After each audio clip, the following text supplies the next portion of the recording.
Anggodo, MPE, Menteri Pekerjaan Umum.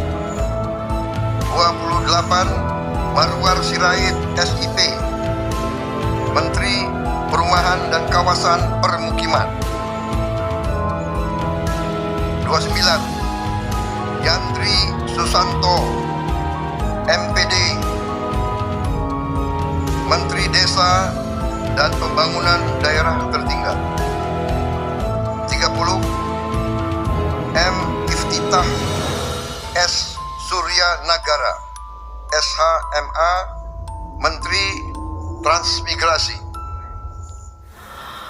31 Dudi Urwa Gandhi SH, Menteri Perhubungan.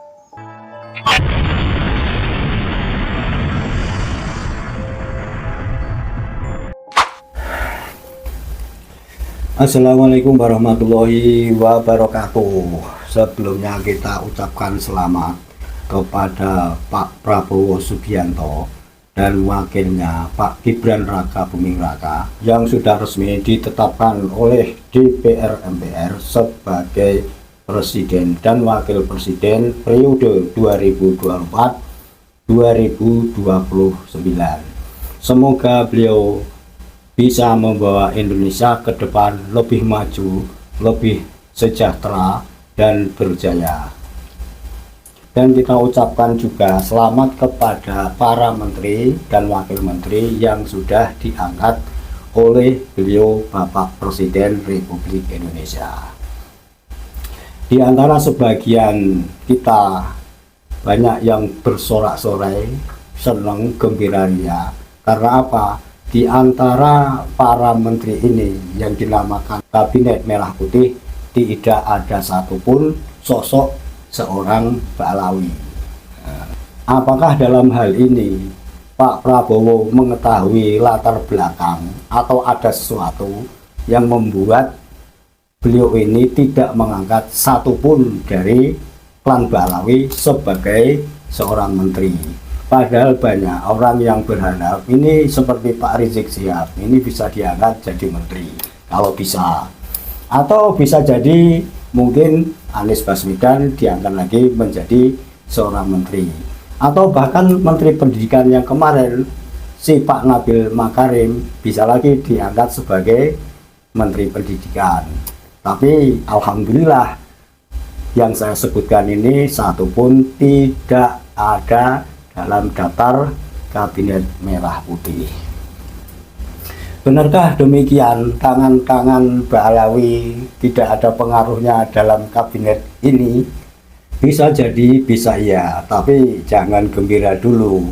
Walaupun di antara menteri-menteri yang sudah diangkat dan menjadi Kabinet Merah Putih ini tidak ada satupun Ba'alawi, tetapi pengaruh di antara menteri-menteri ini ada juga yang disinyalir sedikit banyak ini ada hubungannya dengan klan Ba'alawi.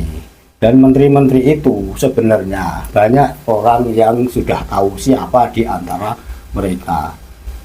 Latar belakang dari menteri yang masih diduga ada bersinggungan dengan klan Ba'alawi atau sedikit banyak Ba'alawi ada pengaruhnya di sosok menteri-menteri ini, tentu bisa dilihat dari jejak si menteri kemarin-kemarin. Dia sebagai apa, di mana daerahnya, kemudian jadi apa setelah jadi ini. Terus yang kita sangkut pautkan dengan polemik nasab ini, apa hubungannya dengan PBNU? Kurang lebih seperti itu. Karena dari track record dari beberapa menteri yang ada di lingkungan NU ini, ada loh yang kemarin ini main pecat tanpa kompromi, dan itu sudah banyak korbannya, yang membuat kita juga sedikit kaget beberapa hari yang lewat. Ini di media mainstream yang kita lihat ini bagaimana Gus Miftah ini kita lihat mundar-mandir ke Kertanegara. Dan kemudian dalam berita itu disebutkan kalau Gus Miftah ini ada obrolan-obrolan dengan Pak Prabowo Subianto dan ini dan itu, yang membuat kita terhenyak dan heran nggak taunya kemarin kita lihat bagaimana Gus Miftah sepertinya akan diangkat menjadi seorang menteri atau wakil menteri, tapi nyatanya dalam pengumuman itu beliau ini Gus Miftah tidak tercantum dalam daftar. Apakah Gus Miftah tidak masuk dalam daftar sebagai menteri atau wakil menteri ini alias masuk kotak atau tidak digunakan sama sekali jasanya atau keilmuannya oleh Pak Presiden kita? Wallahu alam, kita tidak tahu karena ini namanya politik, mungkin akan ditempatkan pada posisi yang kita sendiri ini belum tahu dan cuma sedikit menduga-duga, ya intinya yang ada hubungannya dengan kemasyarakatan, kemungkinan seperti itu. Lanjut, seperti Pak Dudung, Jenderal Dudung, dulunya Kepala Kasat yang membredel baliho di DKI Jakarta, baliho besar-besar Imam Jumbo, ini juga tidak masuk jajaran Kabinet Merah Putih. Padahal anak-anak Nusantara kemarin ini sudah berharap banget kepada beliau ini, siapa tahu diangkat jadi menteri atau wakil menteri pertahanan, karena itu bisa menjadi legitimasi untuk keamanan khususnya wilayah DKI Jakarta dan sekitarnya, dan tentu saja Nusantara pada umumnya, oleh orang-orang atau oknum yang semaunya gue, yang selalu mencaci maki pemerintah, menghina pemerintah, dan narasi-narasi yang selalu dikeluarkan ketika bulan September tiba, apalagi kalau narasi itu bukan PKI. Nah, ini kemarin-kemarin ini berharap banget kita ini Pak Dudung akan menempati jabatan menteri atau wakil menteri yang ada hubungannya dengan keamanan. Tapi nggak taunya dalam pengumuman tadi kita tidak melihat atau mendengar penyebutan nama Pak Dudung.